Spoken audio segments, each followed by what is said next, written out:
Good morning, everyone. Welcome to our Friday news briefing for COVID-19. It is a good Friday indeed. We had no new cases yesterday, so we are celebrating that small victory. And so I would like to start with the numbers, and then we'll have introductions and updates from all of our partners. Right as of today, we have 24 confirmed cases, no new cases yesterday, as I just mentioned. I'll mention twice because we like that news. We've had 594 negative public and private lab tests here, including 26 yesterday. We have 19 people in isolation, 51 in quarantine, 3 recovered. We are now, I believe, including the person that Robert told us about on Wednesday with the graduation, and then 3 total deaths. Let us start with our directors of our cooperating agencies. Can we start with you, Mr. McGreeny, Sheriff McGreeny? I don't have a lot of new news. Just have checked in up at the command post, and everyone up there is doing a fantastic job. Proud of everyone and the efforts that are taking place up there. The communication has been great. Getting information out in an orderly fashion has been fantastic. So I'm just pleased with the way everything's going. That's all I have.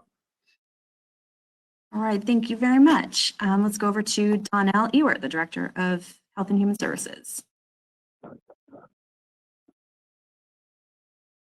morning, everyone. I want to start by thanking our entire community for its fantastic compliance with the stay-at-home order. I think we're doing quite well, and we're seeing some of the fruits of that all across California and here in Shasta County as well. I was just reviewing a report that came out from CDC about the rates of COVID-19 by state, and California is ranked 32nd out of 50 states in our rate. So a lot of times we see numbers reported, but it doesn't calculate a per capita rate. So we are definitely in the lower half of incidents, and I believe it's because of our early actions to promote social distancing. So I want to thank the community for that, and I want to also give a special shout out to our businesses. I know it's been very difficult financially for the businesses to comply, but it's extremely important, and it's making a difference. Making a difference in preventing disease, it's preventing hospitalizations, and it's preventing deaths.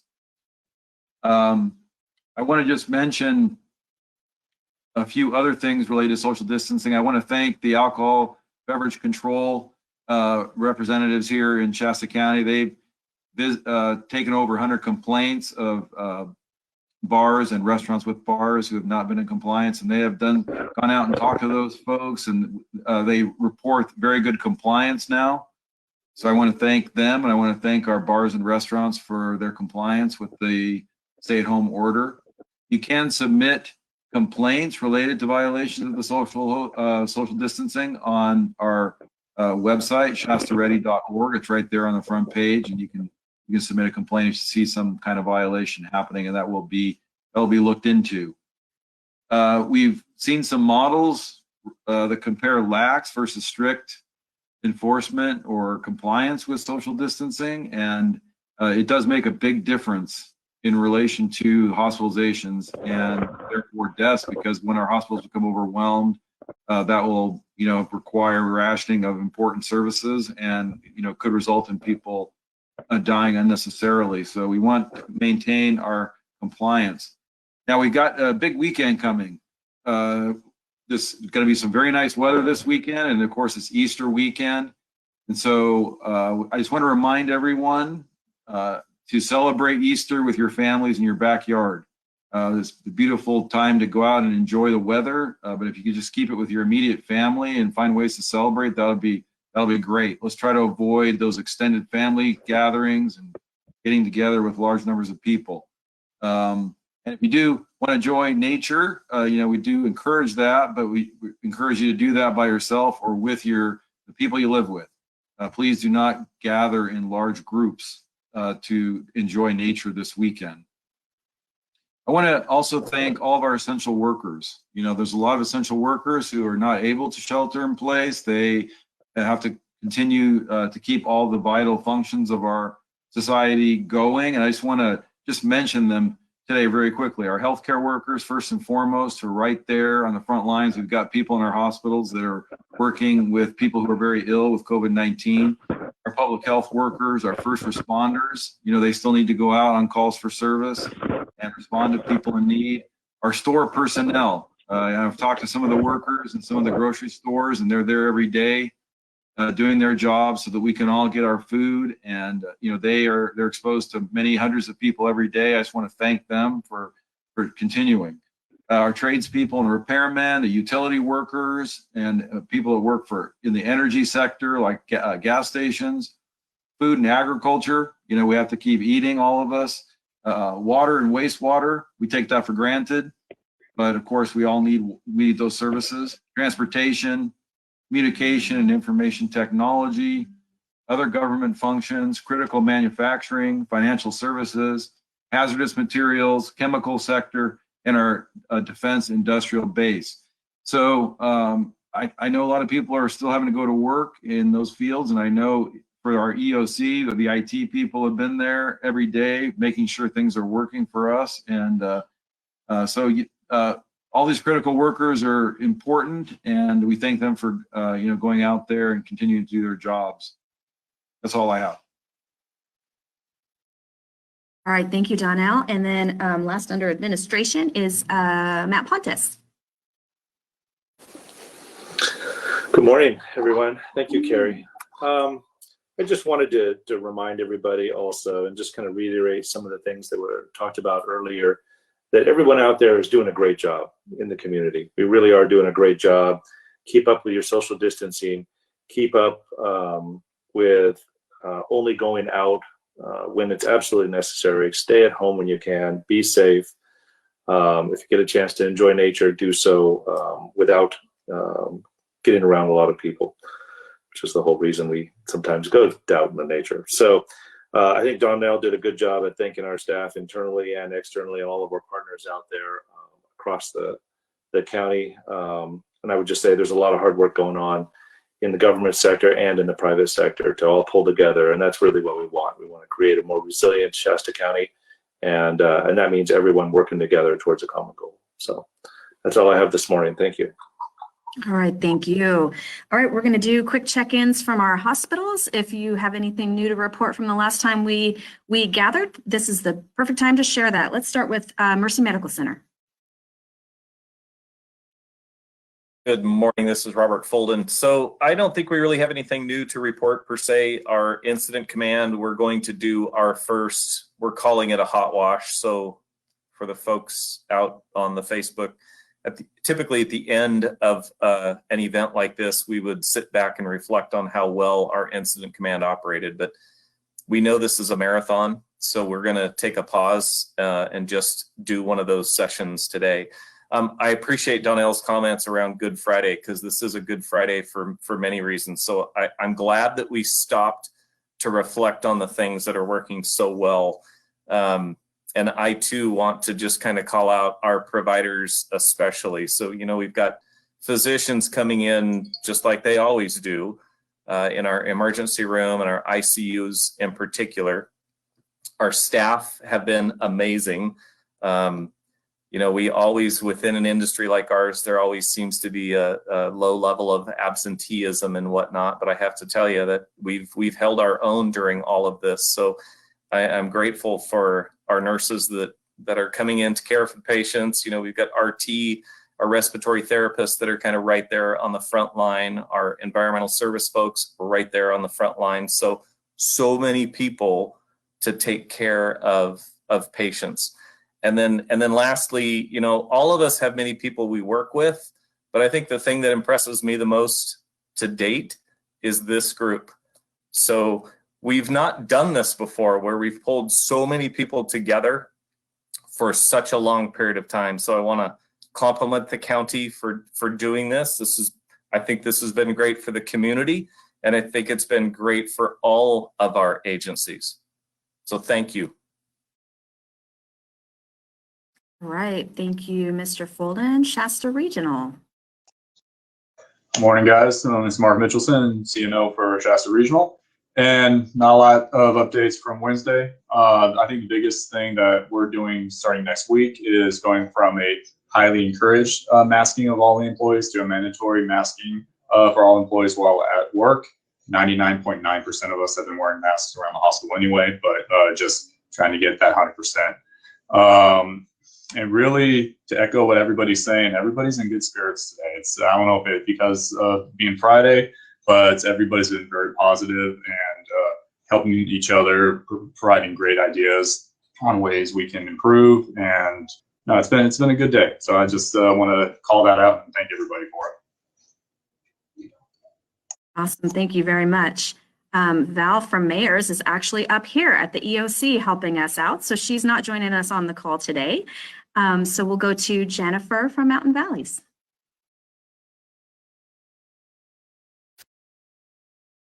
Good morning. We don't have very many updates since Wednesday. We are working, although, on our masking protocols, masking all of our patients as they come in according to the CDC guidelines.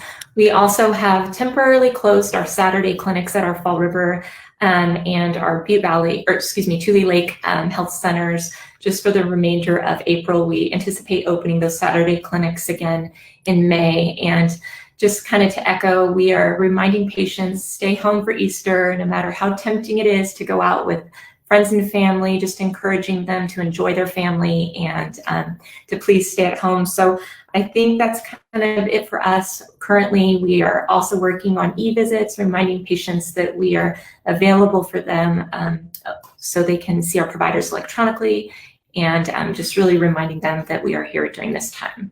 Thank you. All right, thank you very much, Jennifer. And Dr. Ramstrom. Good morning, everybody. So we've been really busy continuing to work with our outpatient healthcare providers, helping to provide them information and responding to resource request needs in terms of like specimen collection supplies.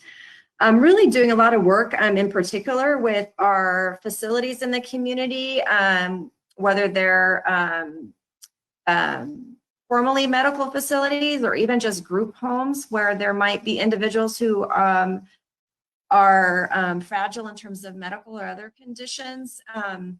So reaching out to skilled nursing facilities and assisted living facilities and group homes to truly just really make sure that they have the information that they need to make sure that their residents are safe and that staff have the personal protective equipment that they need, and to make contact in case they have questions or concerns, that they know how to reach out to us. And so we'll continue to do that. Feel really, really good about those partnerships and their reception and their willingness and interest to do the right thing and to make sure that they're really prepared. And so that's really been heartening. I did want to reiterate the messages around, it's going to be a beautiful weekend. And so making sure that please do go out and enjoy nature. It's good for our emotional, mental, and spiritual health to do that, to connect out in nature, but really making sure that you're doing it in small groups limited to your household, and social distancing. And then lastly, I was just asked to speak again about our quarantine practices and what that's about. So what we do when we have a confirmed case of COVID-19 is we reach out to that person and we identify who their close contacts are. In particular, that typically involves being household contacts, but it might be colleagues. Maybe they're an essential worker and there's others that they've been around. And when we identify those close contacts, we speak to them, make sure they're not having symptoms at the time, and then ask them to self-quarantine at home for 14 days from their last contact with the individual. And the reason we do that is because we want to make sure that that they're not around others should they develop symptoms.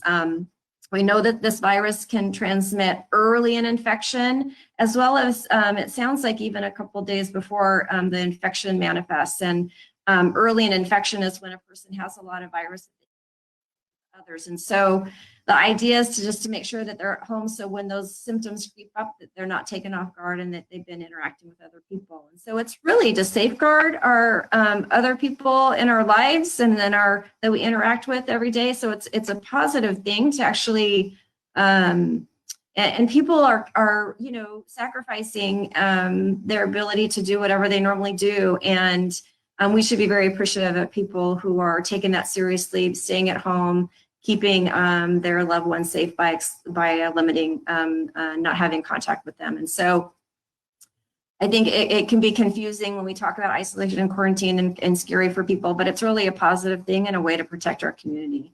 I would also just say that there have been some confusion around businesses that have had situations, and in large part, businesses have been so cooperative with us and really wanting to try and figure out how to keep everybody safe. And so, but some of these bigger corporate kinds of institutions might have form letters that go out, and it confuses the situation. So please just know that we're always in close contact with those entities and with individuals who've been exposed, and making sure that they have the information that they need to be safe and to keep their loved ones safe. So I'm happy to answer any questions about that, but hopefully that's helpful. That's all I had today. Thanks. Thank you, Dr. Bramstrom. And then I also wanted to let our media representatives know that Jake Mangus is also here joining us from the Chamber of Commerce, and he is willing to answer any questions that you may have that are business related. So now we will be happy to open it up to questions from the media. Who wants to go first today? I'll jump in real quick. I had a question about the federal medical station. It's my understanding that the half that's in Chico in Butte County is being staffed by Enloe Medical Center. How are things going with the Reading one as far as finding staffing for that?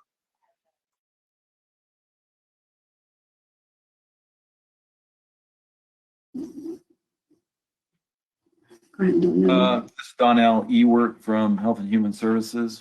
We have a little different approach here, and we have a healthcare coalition. It's made up of a lot of our local medical providers, and so some of those institutions are offering some of their staff to work in the FMS.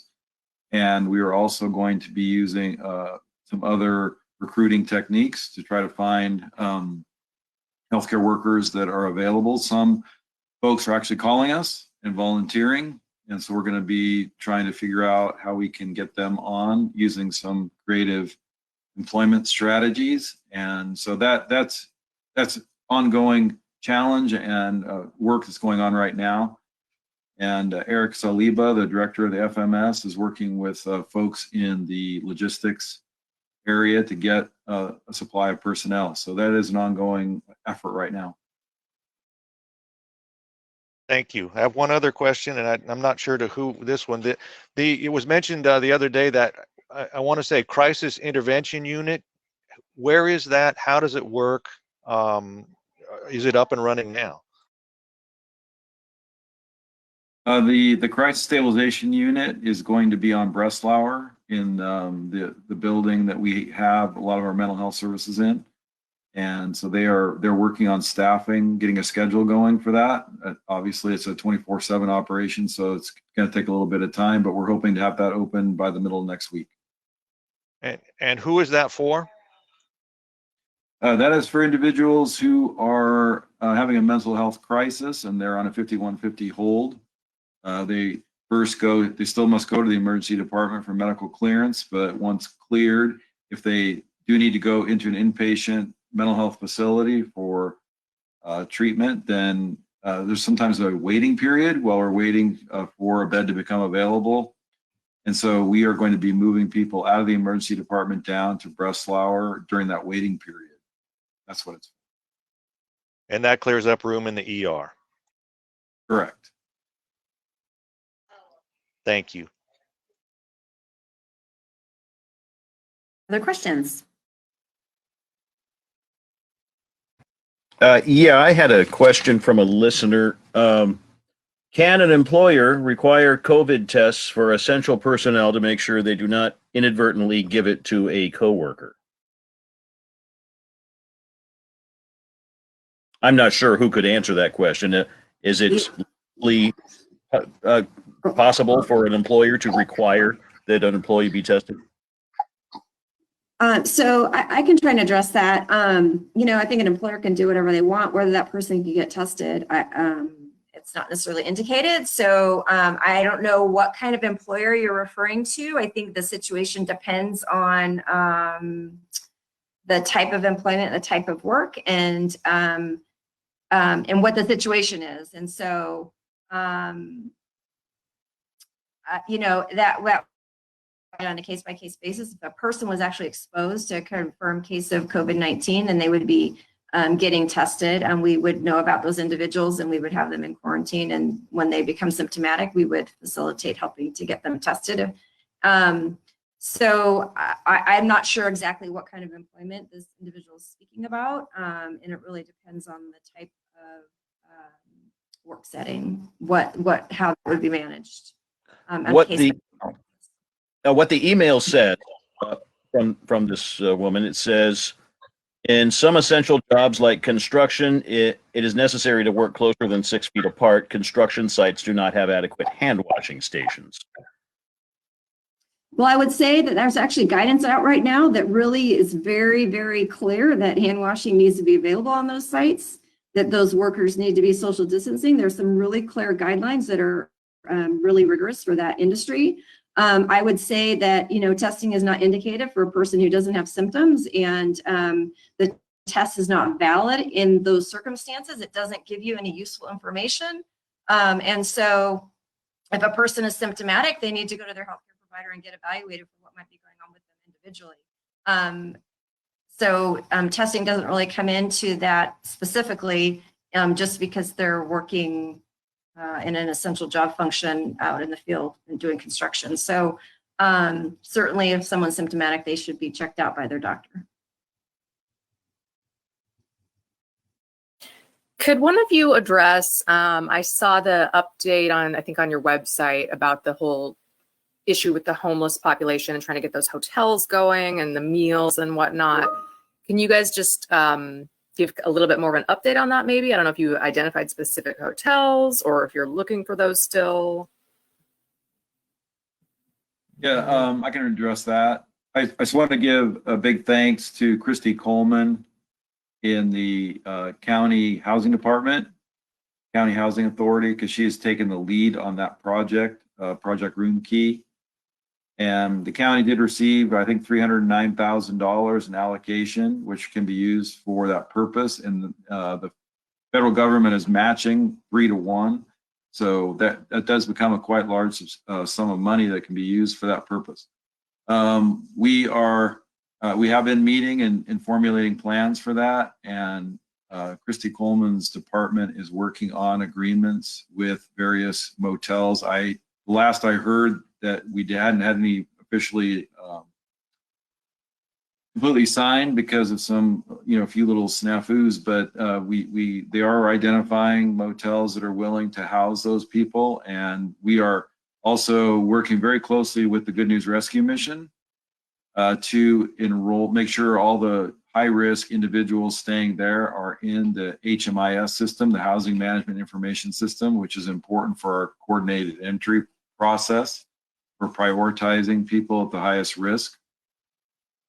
So that is ongoing, and Shasta Community Health Center has also been very involved in this, and they have they put the Hope Van in different places in the community on a regular schedule. They have dedicated the Hope Van 4 days a week to be at the mission, and they and the mission have set up a screening process for people that the guests that go there every day. So every guest is screened each day, actually twice a day, I believe, for symptoms. And if they meet certain criteria, they're referred to the Hope Van for an evaluation by a physician.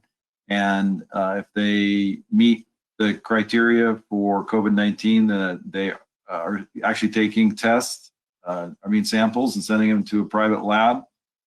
And there have been several individuals housed already who had tests pending, because we really don't want people with COVID-19 like symptoms staying at the mission. We're trying to make sure they can stay someplace else. So we keep only well people at the mission. So these hotel rooms will be used for those people have with pending tests. They'll be used for people who have tested positive who are homeless. And so they would have an isolation order. And then for individuals exposed to a close contact of someone who's infected, they would have quarantine orders. And then also for high-risk individuals who happen to be homeless, so that would be people age 65 and older, or those with underlying medical conditions that put them at higher risk. So it's all in process. I know we're very close to having some more substantial number of rooms available, but they have been housing people on an ad hoc basis with those pending lab tests. We do not have any reported cases of COVID-19 among homeless individuals at this point. Thank you. Any other questions? Yes, probably for Dr. Ramstrom. Is there a large enough sample of tested individuals to make a reliable curve that would show where the peak might occur, or to predict? It's a good question. I think we have what we have right now. Some of the models take into account different data elements to try and make those projections while you still have limited data. And so I think as this progresses and we get more and more testing, especially as the commercial testing is improving, those numbers are increasing, our curves will become more and more reliable and helpful to make those predictions. Some of those models rely on hospitalization data, which I think is probably pretty good for us right now, because those are the individuals that we really are identifying. So I just think as we go, it will get better. So is it necessary to have a control part of the population? In other words, would that sample of the Shasta County population have to include a random number of the population so that we would know, reliably what percentage of us have it? So the models take into account the population of there's different kinds of models, but to get at the denominator piece, the models take into account the population that you're talking about, the community level that you're talking about. And so that's kind of gives you your denominator, if you will, to get a feel for, the number of hospitalized people, for example, or tested individuals within that population. So then as we get more and more tests, it will become more and more reliable as more people have access to testing and are tested. So I wanted to add to that. We're getting very close. We just had a big meeting yesterday. We've got a few more planned to really narrow down and finalize our modeling predictions, and we will have, it's a big enough and complicated enough issue that we'll probably do a separate media briefing about that, maybe sometime late next week, where that'll be the focus of the conversation, because we'll need to have our epidemiologist here and some of those folks that can really explain those models and those numbers.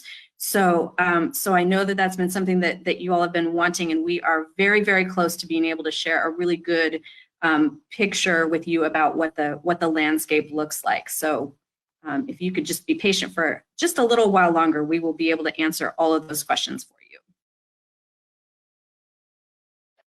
I've got a question for the sheriff. Are there any plans to release any more inmates as this moves along in the near future? Hi, Mike. So yes, as many may or may not be aware, the governor signed another order. Some of you may be familiar with SB 10 that was supposed to be on the November ballot, which is zero cash bail. He signed an executive order putting that into existence. That begins on Monday. So we are working with the courts, with the district attorney and the public defender.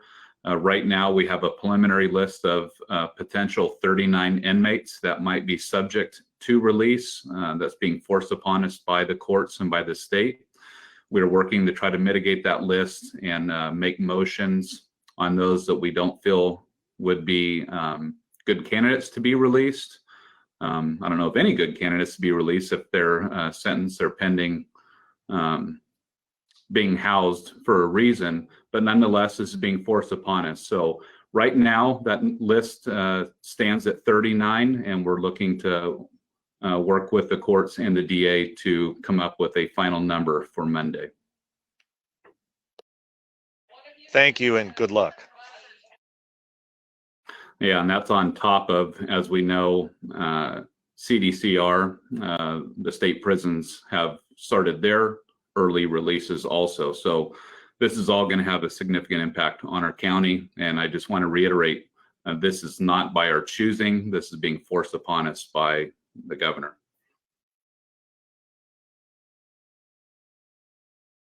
Other questions?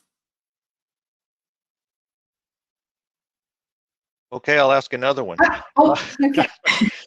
You know, we had kind of a nice little happy time this morning, but I'm wondering, Dr. Ramstrom, is there any concern about being overconfident in how things are going so far?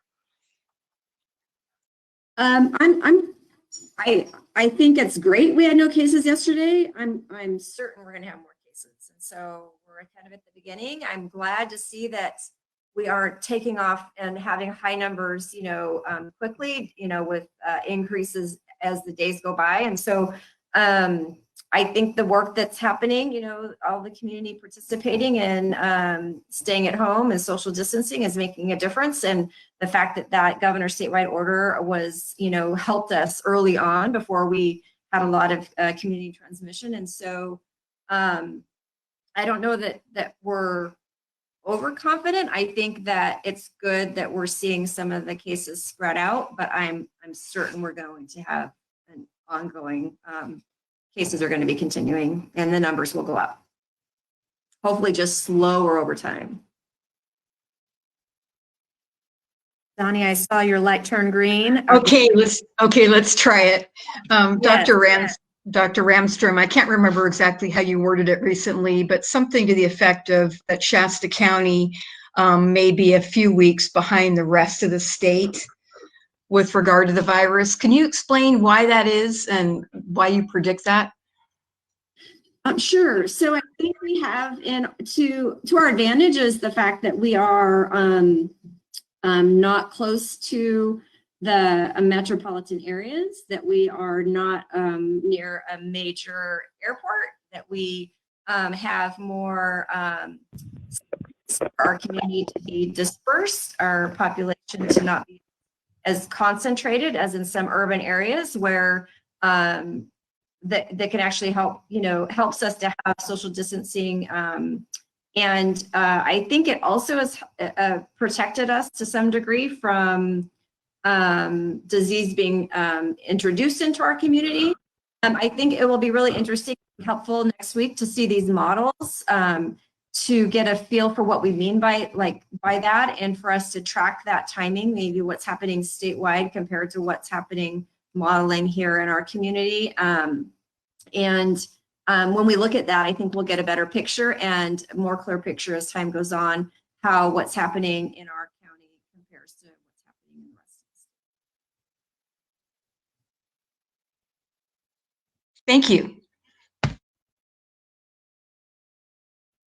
All right, any final questions?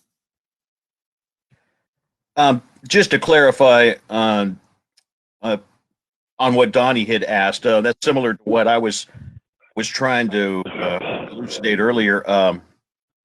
Dr. When you say that we would be some period, few weeks or whatever time period behind the rest of the state or the nation in the curve, does that mean that we would peak later and that recovery would come later as well?